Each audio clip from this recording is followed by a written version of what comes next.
everyone, welcome to English 101. I'm Jessica Boykin. I just want to make a really quick video helping to introduce you to the class. There is more information on the slides, but I'm going to kind of hit the highlights. So, all right, let me open up my slideshow. Just going to try and keep it short. Okay, so every week, I'm going to have drop-in hours Monday and Wednesday from 1 to 2:30 and Tuesday from 11:30 to 1:30 p.m. Any of those times, just stop by. You can come by my office, which is in the Language Arts Building, or you can, chat with me on Google Meet, or we could, we can make a video conference online. We're going to have 4 writing projects in the class, and I'm going to go over each of them kind of briefly and then in a lot more detail once we get to them in the semester. Our grade overview, we're going to have process work that's due every week, like little assignments that add up to your papers, and they'll just kind of make sure that you're on the right track and that you're not, that you're kind of getting all the little pieces in order. And then we're also going to have reflections. We don't have in-class writing because we don't meet as a class, but we'll have reflections in reading that we'll do just to kind of help us get a better sense of projects. And then finally, we'll have our papers, which are going to be worth 70 points total, but remember, it's distributed over 4 different projects. So the first project is the narrative argument, and this is a very common genre of paper you've probably written before.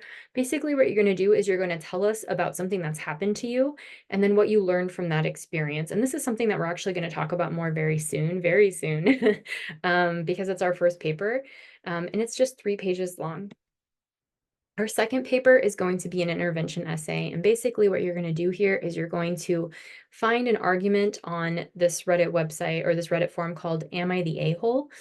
And you're going to try to decide who was right and who was wrong in the argument that they're having. And you're going to use sources to support that argument.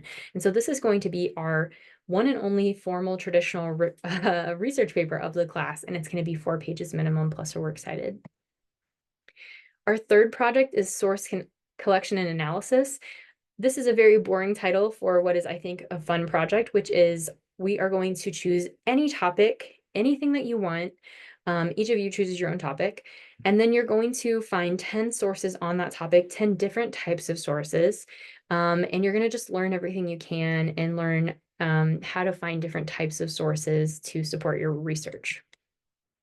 Our final project is going to be a multimodal research project. This is going to be where you share your research with people. You can make a video, you can make a comic, you can make a painting, you can make a podcast, you can make a social media post, a PowerPoint presentation, kind of whatever you want. And then we're going to share them with each other at the end of the class. If you end up not liking the grade that you got on a paper, just keep in mind that you can always revise and resubmit any of your papers for a new grade. Your grade can only stay the same or go up. It usually goes up a little bit, if not a lot.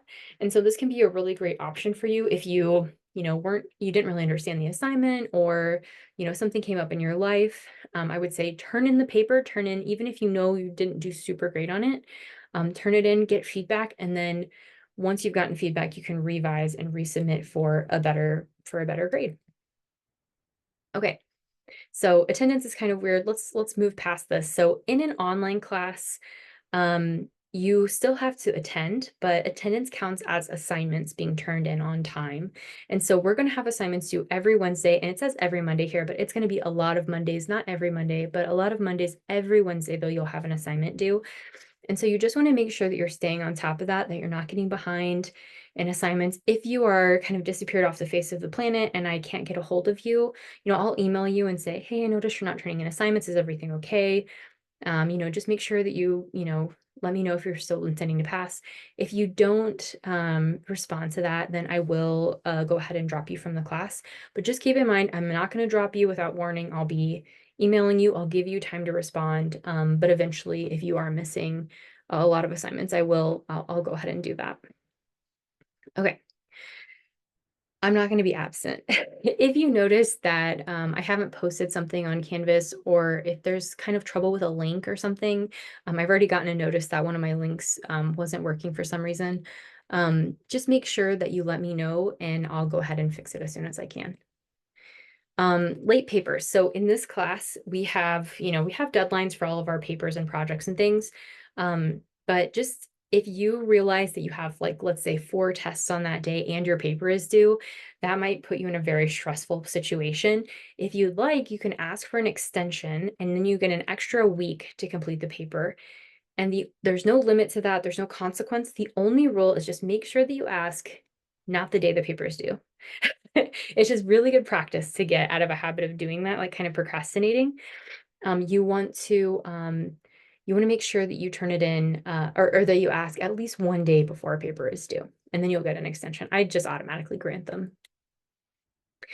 So I want to talk about generative AI really briefly. Basically, you can use AI for things like outlining, for if you need to like help fill in like transitions between paragraphs, if you are trying to brainstorm topics, um, if you want background information about something and you're just kind of trying to learn more about a topic, just make sure that you're not turning in papers that are written entirely by AI or even majority by AI, and then you've kind of gone in and changed some of the wording. um, AI is changing the game. It's giving us a lot more options and things to work with, but it's not really at the level of communication, like human communication. If I've read some AI papers, and typically it just kind of feels like it kind of feels like a Charlie Brown adult talking. Like it doesn't really make a lot of sense. It sounds like words that add up to sentences, but they don't really mean a lot. And that's because it's not a human creating that meaning. And so they're just not there yet. For the time, we're going to have to keep writing our own papers. So just kind of keep that in mind. And yeah, if you're ever confused about whether or not you can use AI for something, please just ask. I'm not anti-AI, so I'm happy to figure out where that line is with you. If you ever need anything, like you need me to change the font because it's too light, it's too hard to read, it's too small, if you can't hear what I'm saying, if you need any kind of new documents or anything like that, just let me know. You don't have to have an official request for this.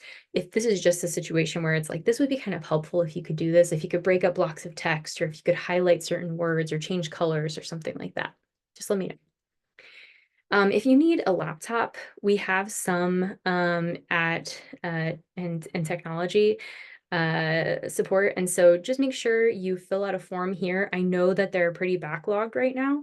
I think there are laptops available, but they're still kind of processing everything. And so if you're waiting for one, they should hopefully be getting those to you pretty soon. If you are on campus and you need snacks or groceries, there are both in the Student Union for free, Monday through Thursday, 11 to 2 p.m. I think those are still the hours for this. But if you haven't been to our little grocery store yet, it's really great. There's a lot of good groceries in there, and it is free. So it's pretty awesome. And then finally, I have a slide on our disability resources and our Title IX. Basically, if you want to read about these, they're right here. I'm not going to paraphrase too much because it is important legal documents. But basically, if you have a disability, we have a disability resource center that will let me know how I can make the class more accessible. I'm very happy to do it. And it won't be kind of breaking any kind of confidentiality or anything. Like, it's very professional, and they're just going to tell me how to update the class to make it more accessible. Highly recommend that if that's something that you're interested in. With Title IX, just keep in mind that any sexual violence, harassment, or you know, anything like that that's reported to me, I am going to report to the proper authorities on campus.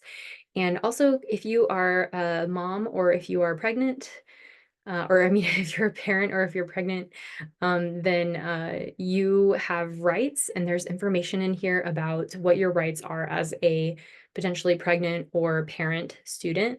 Um, and yeah, it's just good to know that stuff, right? All right, I'm going to go ahead and I'm going to end the video here. Please let me know if you have any questions, and I'm really looking forward to getting to know all of you.